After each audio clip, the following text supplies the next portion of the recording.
Hello, welcome to Sheena rocks. आज मी बनवणार आहे खोबऱ्यापासून चटणी. तर चला सुरुवात करूया. तर मी इथे एक मिक्सर घेतला आहे आणि आता यात खोबरं टाकणार आहे.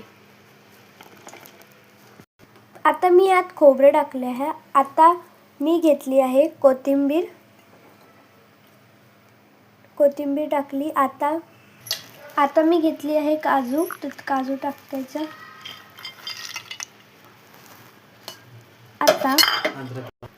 आता मी घेतली आहे अद्रक आणि लसूणची पेस्ट.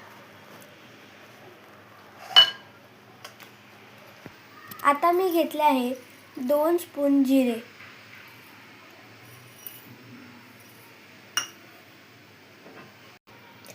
आता मी मिरच्या घेतल्या आहे. आता चवीपुरतं मीठ घेतलं आहे मी. आता मी सगळं साहित्य टाकलं आहे. आता मी मिक्सरला लावणार. मी आता मिक्सर करून दाखवणार आहे. आता एवढं झाल्यानंतर त्यात जरा पाणी टाकायचं आहे. एवढं पाणी टाकलं आहे मी. ही आमची खोबऱ्याची चटणी तयार.